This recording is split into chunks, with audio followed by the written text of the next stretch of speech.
Welcome to vidonko.com। আমি সঙ্গীতা, তোমাদের ম্যাথসের teacher. চলো দেখা যাক কি প্রবলেম আছে সলভ করার জন্য।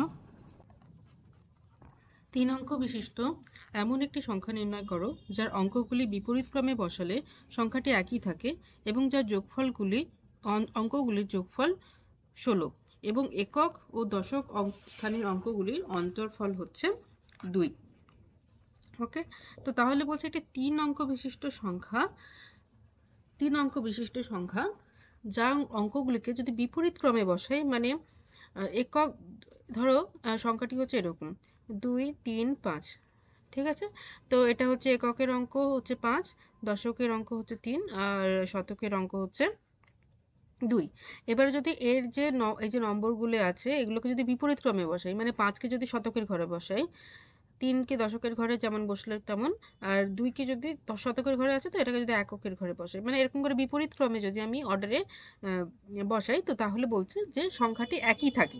তো সংখ্যাটি একই থাকে মানে তাহলে শতকের ঘরের যে অঙ্ক আর এককের ঘরের যে অঙ্ক, এই অঙ্ক দুটো একই, ঠিক আছে। মানে অ্যাজ ফর এক্সাম্পল আমি দিই 121, ঠিক আছে। এবার 121কে যদি আমি উল্টে লিখি, এই এককের ঘরে যে 1 আছে সেটাকে যদি আমি শতকের ঘরে লিখি তাহলেও দেখো 121ই আসবে, ঠিক আছে। 252, এটাকে যদি আমি ঘুরিয়ে লিখি, যদি এই অর্ডারটা চেঞ্জ করে দিই তাহলেও 252ই আসবে, ঠিক আছে। তাহলে এখান থেকে বোঝা গেল যে শতকের ঘরে অঙ্ক আর এককের ঘরে অঙ্ক মান হচ্ছে একই, ঠিক আছে।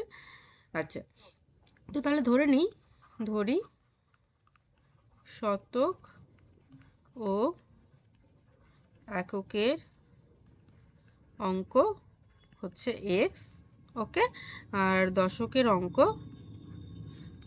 অঙ্ক হচ্ছে y, ঠিক আছে। তাহলে জিনিসটা কিরকম দাঁড়াবে?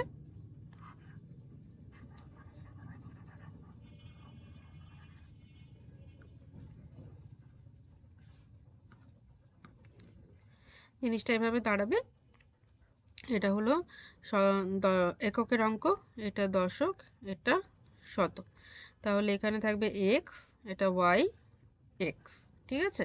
তো এক্স ওয়াই এক্স যদি হয় তাহলে নাম্বারটা অবশ্যই হবে এক্স ওয়াই এক্স, হবে না, নাম্বারটা হবে 100x plus 10y plus x, ঠিক আছে। তো এখানে অনেকে ভুল করে, এটা কিন্তু এরকম এক্স ওয়াই এক্স এভাবে কিন্তু আমরা পড়বো না, আমরা পড়বো 100x plus 10y plus x, ঠিক আছে। যেখানে শতকের ঘরের অঙ্ক হচ্ছে এক্স, দশকের ঘরের অঙ্ক ওয়াই আর এককের ঘরের অঙ্ক হচ্ছে এক্স, ওকে। আচ্ছা, এরপরে দেখো কি বলেছে, যার অঙ্কগুলির যোগফল হচ্ছে 16। তাহলে দেখো x plus y plus x that is equal to 16, বা আমরা বলতে পারি 2x plus y is equal to 16। এটা আমি 1 নম্বর সমীকরণ দিলাম। এবার বলছে যে একক এবং দশকের স্থানের অঙ্কগুলির অন্তর্ফল, তাহলে একক মাইনাস দশক, x minus y is equal to 2। তো এটাকে আমি 2 নম্বর ইকুয়েশন দিলাম। এবার এই দুটো ইকুয়েশন আমরা এলিমিনেশন পদ্ধতিতেই সলভ করতে পারবো, এলিমিনেশন মেথডে, ঠিক আছে। দেখো প্লাস ওয়াই মাইনাস ওয়াই আছে, যদি আমি ইকুয়েশন 1 প্লাস 2 করি, যদি দুটো ইকুয়েশন যোগ করি, ঠিক আছে, তাহলে কি হবে দেখো ওয়াইটা ক্যান্সেল হয়ে যাবে। তো ওয়াই যদি ক্যান্সেল হয়ে যায় তাহলে এটা হবে 3x is equal to 18, then x is equal to 6। দেখো এক্স এর মান পেয়ে গেলাম 6, অতএব ওয়াই কত হবে, y is equal to x minus 2, so 6 minus 2 that is equal to 4, ঠিক আছে। তাহলে ওয়াই পেলাম আমরা 4, ওকে। সো তাহলে অঙ্কটা তাহলে কি হবে, আমরা কীরকম ধরেছিলাম অঙ্কের অর্ডারটা, এককের অঙ্ক, দশকের অঙ্ক, শতকের অঙ্ক। একক ধরেছিলাম এক্স, দশক ওয়াই, শতক হচ্ছে এক্স। তাহলে আমরা এক্স কত পেয়েছি 6, দশক কত পেয়েছি 4, ঠিক আছে, আর শতকের অঙ্ক পেয়েছি আমরা আবার 6, ঠিক আছে। তাহলে অঙ্কটি কি হবে, বা সংখ্যাটি কি হবে, সংখ্যাটি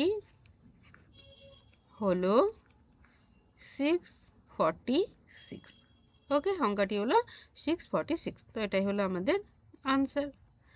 thank you for watching vidonko.com। অঙ্কের আরও প্রবলেম এবং সলিউশনের জন্য আমাদের ওয়েবসাইট অবশ্যই ব্রাউজ করো।